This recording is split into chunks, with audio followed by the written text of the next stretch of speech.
Continuamos con el ejercicio 7. Me dan la función x1 y x2. La función es el logaritmo de x1 por x2, donde su dominio es r cuadrado con signos positivos. Significa que toma todo r2 excepto el 0. De esa función me está pidiendo analizar si es una función cosicóncava o cosiconvexa. Para eso vamos a utilizar el siguiente teorema.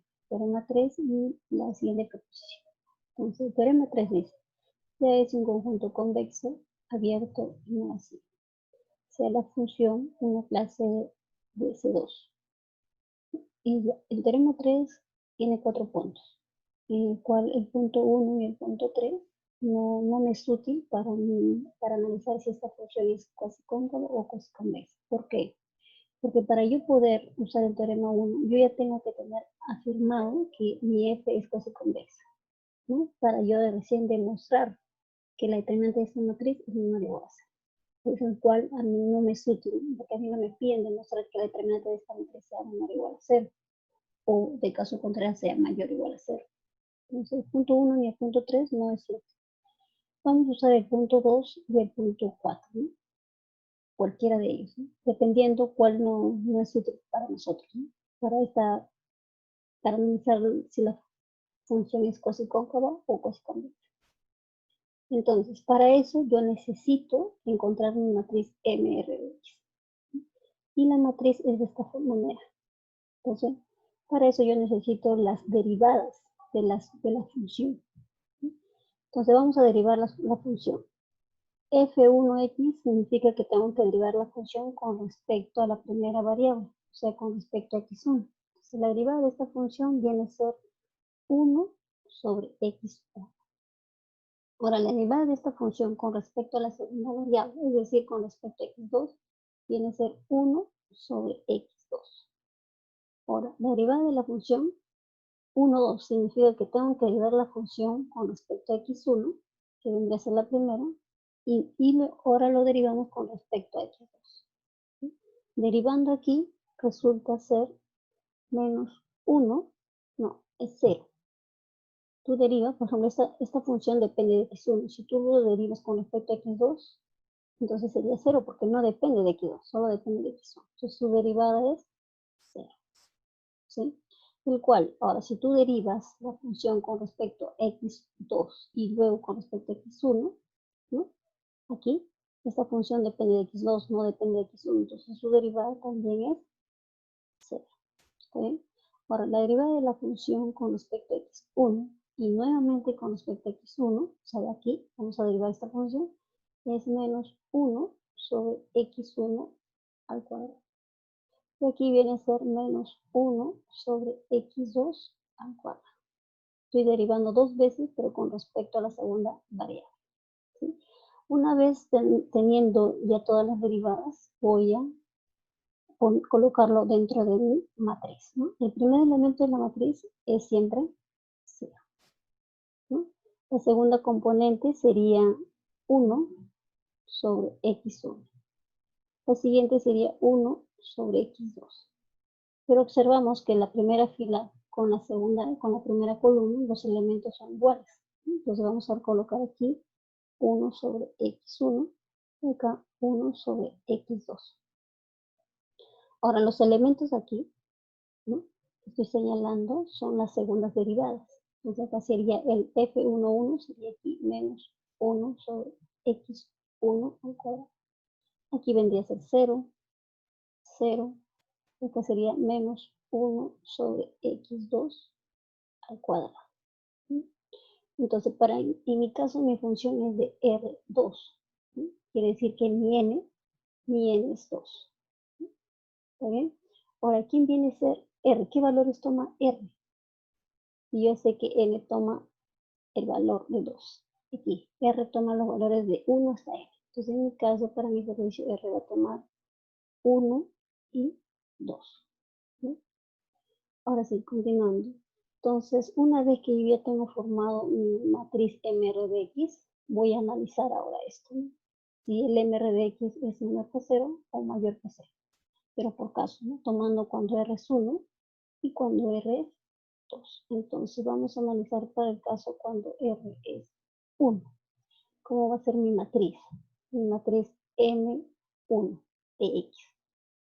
Va a ser una matriz de orden 2 por 2, ¿no? Sería justamente estos 4 elementos.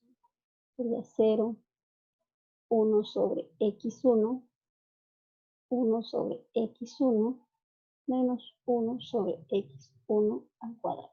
Entonces, la determinante de una matriz de 2 por 2, aquí sí. A ver, es multiplicando, ¿no? En diagonal, ¿no? 0 por esta expresión sería 0, menos 1 sobre X1 por 1 sobre X1 sería 1 sobre X1 al cuadrado. Todo número al cuadrado siempre es positivo. Y por el dominio hemos visto que X1 y X2 no pueden ser 0. Esto quiere decir que esta expresión va a ser menor que 0, ¿no? Por este signo negativo. Ahora para R2, ¿quién va a ser mi matriz ahora? Mi matriz M2 de X. ¿Quién sería esa matriz? Justamente sería esta misma, ¿no? Va a ser una matriz de orden 3 por 3. ¿No? Entonces, ahora la determinante de esa matriz, ¿quién viene a ser? Recordemos la teoría de determinante de una matriz. A ver. Bueno, yo aquí ya les voy a colocar el resultado de determinante de una matriz de orden 3 por 3, ¿no? Haciendo los cálculos correspondientes, que viene a ser 0. Tomamos esta fila y esta columna, ¿no? Te queda justamente esta matriz, ¿no? Sería 0 por menos 1 sobre X1 al cuadrado, 0, 0, menos 1 sobre X2 al cuadrado. ¿Sí? Acá lo vamos a poner las barritas de determinante. Continuando, sería ahora el segundo elemento, pero va con signo cambiado. Es más, menos, más. Acá sería menos 1 sobre X1. ¿Sí? Ahora, ¿por qué matriz? Eliminamos esta fila y esta columna. Te quedaría justamente estos elementos. ¿Sí? Entonces vamos a colocar aquí esos elementos. Por aquí. Ahora sería el 1 sobre X1. Aquí sería el 0. Aquí sería 1 sobre X2. Aquí sería menos 1 sobre X2 al cuadrado. Seguimos, más. Ahora colocamos la tercera componente. Más 1 sobre X2. Multiplicado por qué determinante. A ver, sería, eliminamos esta fila con esta columna. Y quedaría justamente estos elementos. Y eso vamos a colocar. Sería 1 sobre X1. Quedaría menos 1 sobre X1 al cuadrado. 1 sobre X2. Y aquí sería 0. Entonces ahora solamente nos queda encontrar la determinante de una matriz de 2 por 2. ¿Sí? Entonces aquí va a ser igual toda esta expresión. Sería ver la determinante de esta matriz multiplicado por 0 es 0. Aquí sería menos, porque acá se hace 0, sería menos 1 por X1 por 1 sobre X2 al cuadrado. Por este elemento sería más 1 sobre X1 al cuadrado por X2 al cuadrado. Aquí, la determinante de esta matriz sería la misma idea, ¿no? En Aspen, el por el se hace 0, menos el por el. Pero con este menos se hace positivo. Sería más 1 sobre X2, ¿no? X2 por X1 al cuadrado. Entonces sumando, aquí es igual. Sumando se obtiene 2 veces X1 al cuadrado por X2 al cuadrado. Y eso siempre es mayor o igual a 0. Entonces, mira, el M1 nos resultó menor que 0. El M2 es mayor o igual a 0. ¿Qué punto cumple del teorema 3? ¿El punto 2 o el punto 4? Observamos que cumple el punto 4, porque si R, mira, si R es 1, pues aquí ve, menos 1 a la 1 por M1 de X es mayor que 0.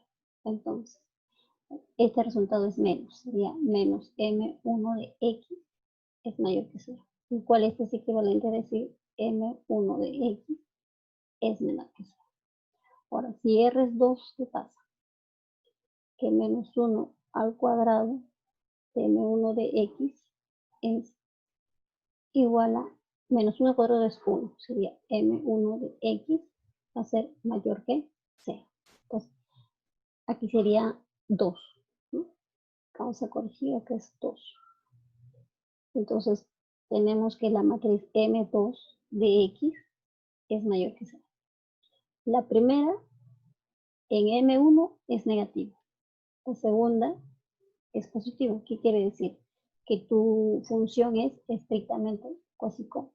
¿sí? Porque hemos obtenido acá que m1 es negativo y m2 es positivo. Entonces, usando el teorema 3 del punto 4, podemos decir que tu función es estrictamente cóncava. Entonces, tu función f es estrictamente cuasicóncava, cuasicóncava, ¿sí? Cuasicóncava. Entonces, ahora, usando la proposición, que dice, si tú tienes que tu función es estrictamente cuasicóncava, ¿qué implica eso? Que tu función es cuasicóncava, ¿no? Por la proposición aquí, por la proposición, decimos que f es cuasicóncava. ¿sí? Entonces ya hemos analizado que la función es cuasicóncava.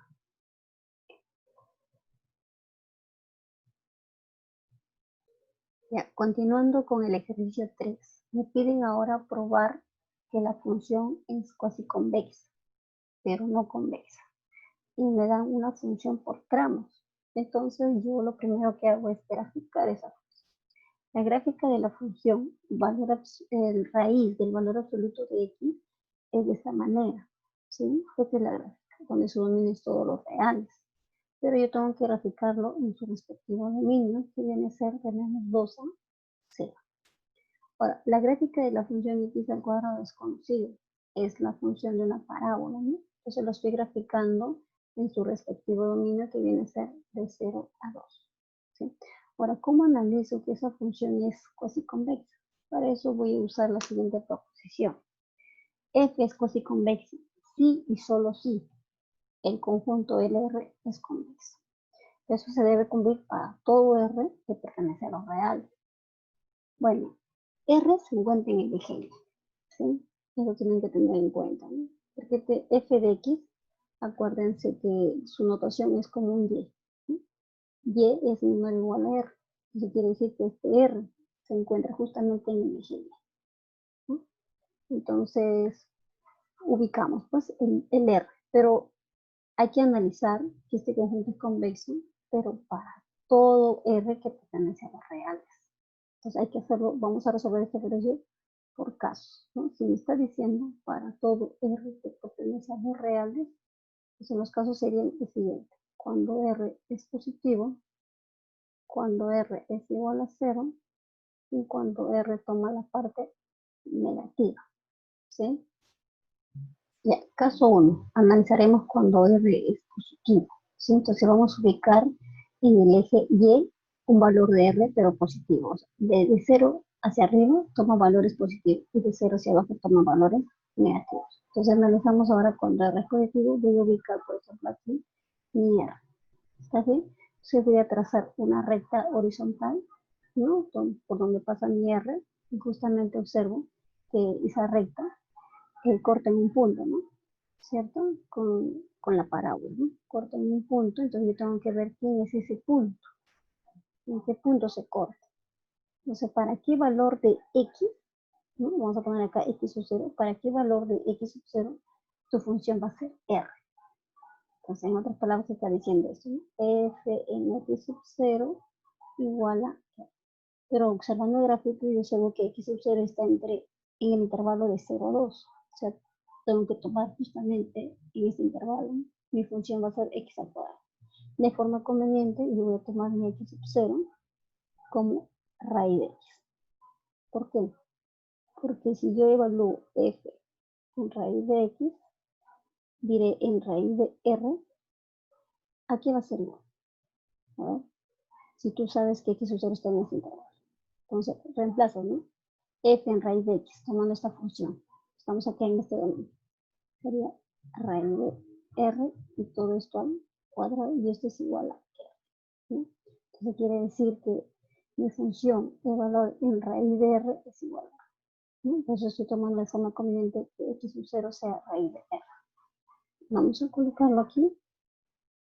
X sub 0 es raíz de r. Entonces ahora yo tengo que observar en qué intervalo uno se da cuenta en qué intervalo tu función va a ser menor que r. O sea, observa la recta r. Lo que está, la función que está debajo de esa recta de color r, ¿en qué intervalo se encuentra? Entonces voy a señalarlo aquí con el color verde. Por ejemplo aquí, la función que está debajo de r es justamente esto. Es esto. Estoy señalándolo ahí con rayitas. Esa es la función que está debajo de r. Entonces, ¿en qué intervalo se da eso? Entonces aquí, observa aquí. Sería del intervalo de menos 2 hasta x sub 0. Ese sería el intervalo, ¿sí? Entonces aquí vamos a colocar en el intervalo de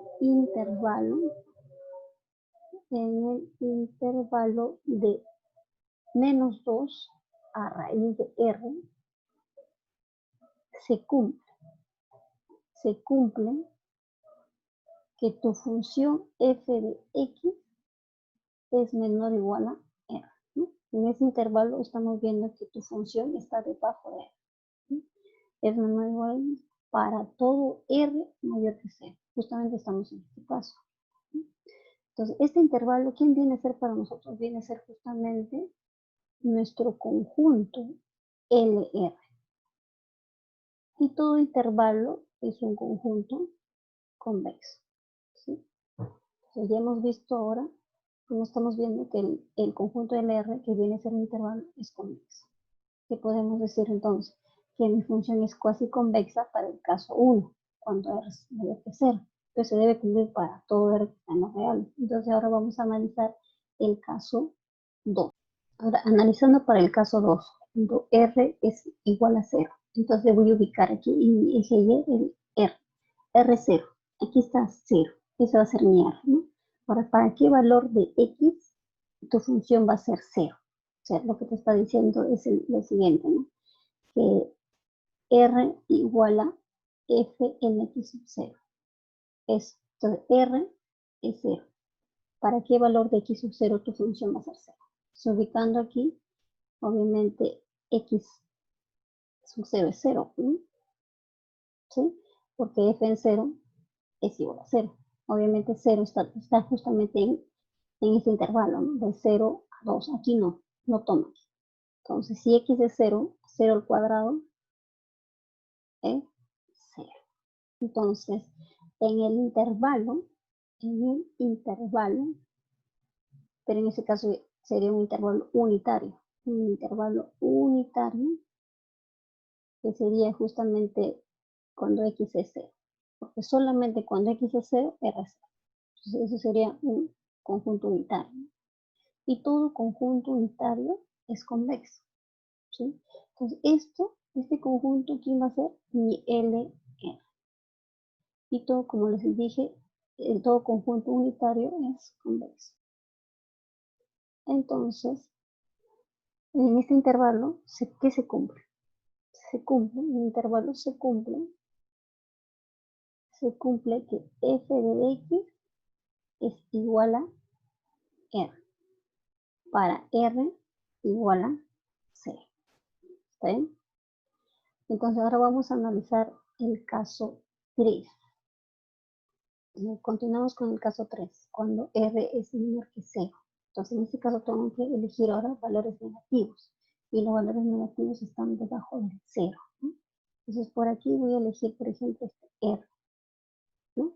Voy a trazar mi una recta horizontal, ¿sí? Trazo una recta horizontal y veo, observo gráficamente que lo que se debe cumplir es que R debe ser mayor a la función para todos los valores de X, ¿no? Estamos en el caso en que R es negativo. Pero para que eso se cumpla, esta recta debería estar encima de la función, no debajo, ¿no? Entonces no hay valores para X. Entonces aquí, ¿quién sería? ¿Quién sería tu conjunto? Entonces, L de R vendría a ser mi conjunto vacío. Va a ser mi conjunto vacío. Que no hay valores para X en el cual se cumpla esta desigualdad. Pero el conjunto vacío es un conjunto convexo. El conjunto vacío es convexo. ¿Sí? Entonces, hemos demostrado que LR es un conjunto convexo. Para el caso 1, para el caso 2, para el caso 3. ¿No? Porque tú debes demostrar que este conjunto es convexo para todo R que pertenece a la otra. ¿Sí? Entonces, y se cumple, ¿no? Para cuando R es mayor que 0, el conjunto LR que viene a ser un intervalo es conjunto convexo. Para el caso de R igual a 0, vamos a encontrar un conjunto unitario, ¿no? Que también es un conjunto convexo. Y para R que toma valores negativos, hemos encontrado que el R es el conjunto vacío y el conjunto vacío es un conjunto convexo. O sea, se está cumpliendo para todo R que pertenece a nosotros. Por lo tanto, ¿qué podemos decir? Por lo tanto, decimos que la función es cuasi convexa. Es cuasi convexa, ¿sí? Por la proposición. ¿Sí? Ahora vamos a analizar que esa función no es convexa. ¿Sí? Para eso vamos a usar la definición. Para justificar que la función f no es convexa, entonces vamos a usar la siguiente definición, ¿no? Una función es convexa cuando se cumple esta desigualdad para todo par de puntos que pertenece a S. Justamente este viene a ser el dominio de la función y es una función convexa, ¿no? Mire, S es un conjunto convexo. Y debe cumplir también para todo lambda que pertenece a ese intervalo de 0 a 1. Entonces, si cumple esta desigualdad, decimos que la función es convexa, ¿no? Pero nosotros tenemos que justificar que esta función no es convexa. Entonces, de alguna u otra manera no se va a cumplir esta desigualdad. Entonces, yo tomo valores, ¿no? Voy a tomar, por ejemplo, dice que debo tomar dos valores, cualesquiera de S, o sea, del dominio. El dominio de esta función viene a ser un intervalo, ¿no? De menos 2 a 2. Y hemos visto que todo intervalo es un conjunto convexo. Entonces, voy a tomar, por ejemplo, mi x1, lo voy a tomar x1, lo elijo igual a menos 2, ¿sí? Y mi x2 lo elijo como 0, ¿está bien?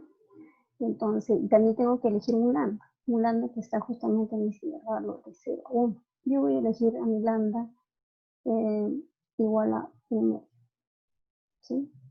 Entonces voy a evaluarlo aquí en mi función, ¿sí? A ver, vamos a ver, sería f de lambda, pero el valor de lambda que elegí es un medio. Mi x va a ser el papel de x1, que vendría a ser menos 2, más 1 menos lambda, pero lambda es un medio, 1 menos un medio sería un medio, por y. Mi y en ese caso va a ser x2, sería 0. Ahora, aquí resolviendo aquí es igual, sería f en menos 1, ¿verdad? F en menos 1. Y esto es igual, a ver, mirando aquí, menos 1. Menos 1 está en el intervalo de menos 2 a 0. ¿Sí? Entonces aquí, valor absoluto de menos 1 es 1. Raíz de 1 es 1. Es decir, que la función de valor de menos 1 es 1. Y justamente en el gráfico se observa eso. Cuando x es menos 1, tu función vale 1. ¿No? Ahora, analizamos la otra parte de la desigualdad. Me dicen lambda. Lambda vale un medio por f en x, pero mi x hace el papel aquí de x1. Entonces acá sería menos 2 más 1 menos lambda. 1 menos lambda sería un medio por f en y, pero y para mí es 0. Entonces vamos a resolver. f menos 2, observando el gráfico, aquí sería igual. F menos 2, no sabemos, ¿no? Entonces vamos a ayudarnos de la regla de correspondencia. Menos 2 se encuentra en el intervalo de menos 2 a 0. Entonces quiere decir, vamos a tomar la primera función, no la 0. Entonces sería un medio de raíz del valor absoluto de menos 2, ¿no? Más un medio. Mi función de valor es 0. En el gráfico observo que cuando x es 0, mi función vale 0. Y si uso la regla de correspondencia igual. Por ejemplo, acá no puedes tomar la primera función porque no toma el 0 de x. Aquí sí, x puede ser 0. Si x es 0, 0 al cuadrado es 0. ¿Sí? Entonces, el valor absoluto de menos 2 es 2. Raíz de 2 es 1,40 tanto, ¿no? Entonces sería un medio por raíz de 2. Y eso sería 0. Pero ahora, ¿será cierto que 1 es menor o igual a un medio por raíz de 2? No, ¿verdad? Entonces eso sería una contradicción, porque no está cumpliendo esta desigualdad. Entonces decimos que F no es convexa, ¿sí? Porque no está cumpliendo con esta desigualdad. Entonces, tomando estos valores de forma conveniente, ¿no? El menos 2, 0 y el lambda un medio, hemos llegado a esta contradicción, ¿no? Porque no se cumple que 1 es menor o igual a un medio por raíz de 2. Por lo tanto, decimos que f no es una función convexa. Continuando con el ejercicio 4, me dan una función de producción y me piden que pruebe que la función es cosicóncava, ¿no? Entonces, para poder demostrar que esa función es cosicóncava, voy a usar lo siguiente, ¿no? El teorema y el teorema 2. Y algunos puntos, como toda función convexa es cosiconvexa y toda función cóncava es cosicóncava, ¿sí? Entonces, para empezar, voy a usar el teorema 2. ¿Por qué? Me dice, si es un conjunto convexo y me da una función g.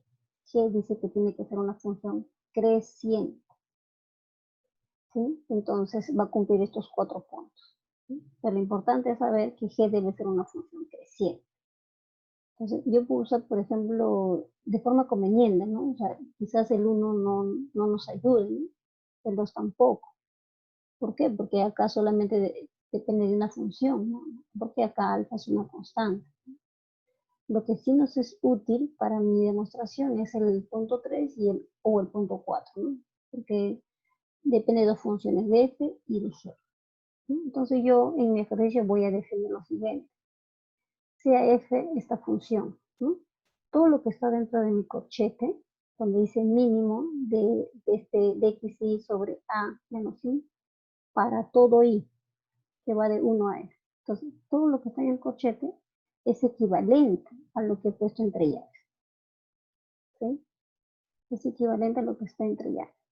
Sería el mínimo de x1 sobre a menos 1, x2 sobre a menos 2, y así sucesivamente hasta xn sobre a menos f.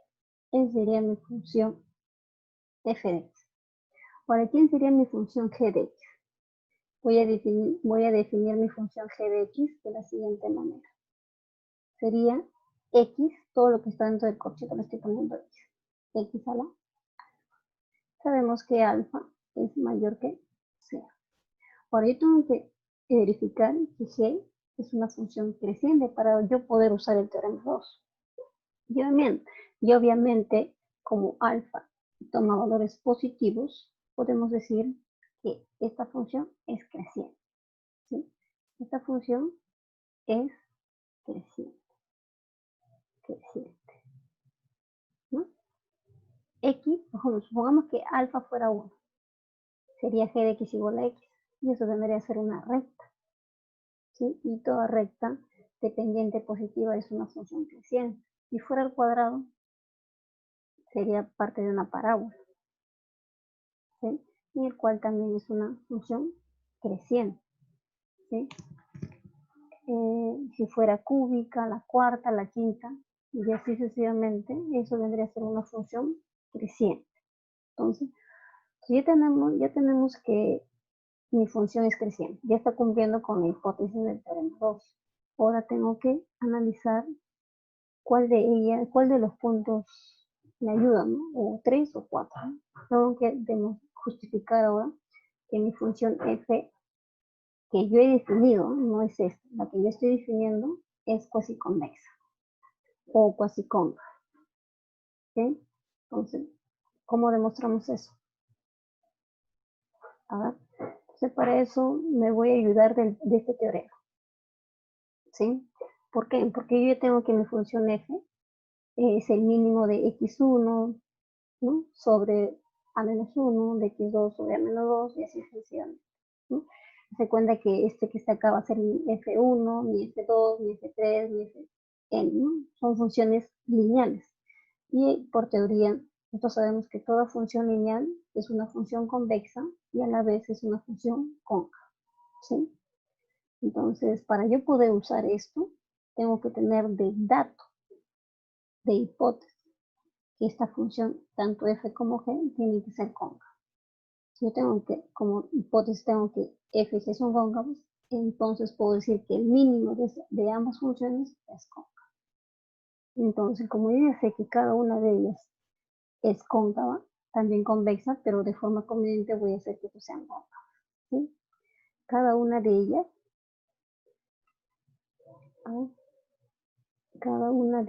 son funciones cóncavas. Son funciones cóncavas, ¿sí? Entonces, por el teorema,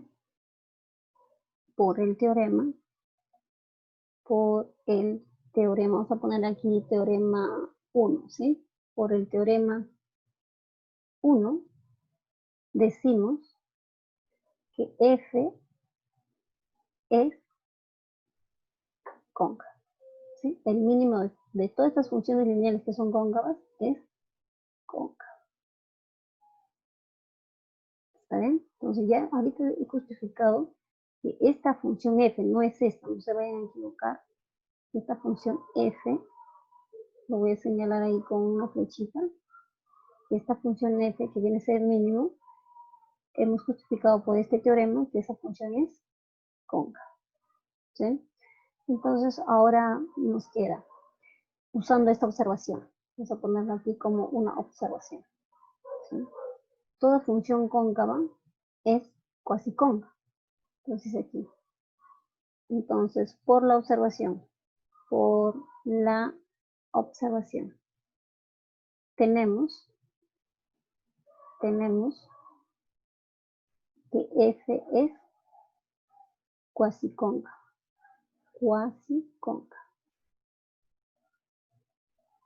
Entonces, ahorita hemos demostrado que esta función f, definida como el mínimo, es cuasi cóncava, ¿sí?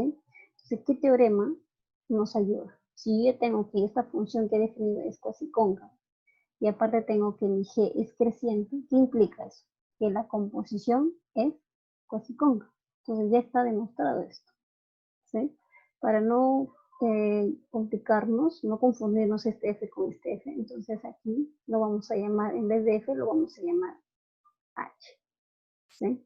La función h. Entonces mi función h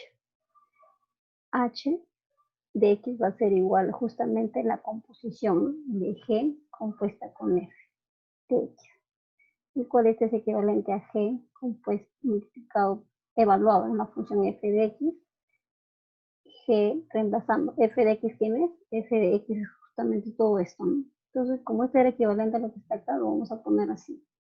Mínimo de xy sobre a menos y todo esto a la e, ¿sí? Variando, ¿no? Donde i va a estar de 1 hasta n. Entonces aquí, ahora, g evaluado en todo esto, aquí va a ser igual. ¿Cómo hemos definido nuestro g? G de x va a ser x a la alta, ¿no? Entonces todo esto es como si fuera nuestro x. Entonces esto sería igual al mínimo de i de xi sobre a menos i, todo esto a la n. ¿Sí? Todo esto a la n.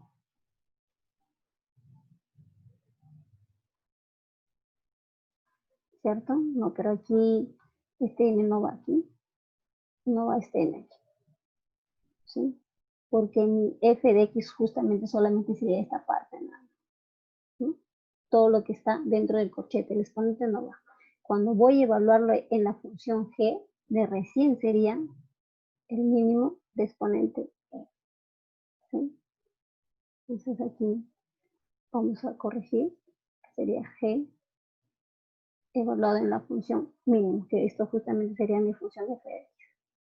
Todo esto voy a evaluarlo aquí, ¿no? X voy a llamar todo esto, sería x al alfa, pero tienes x, pues todo este paréntesis.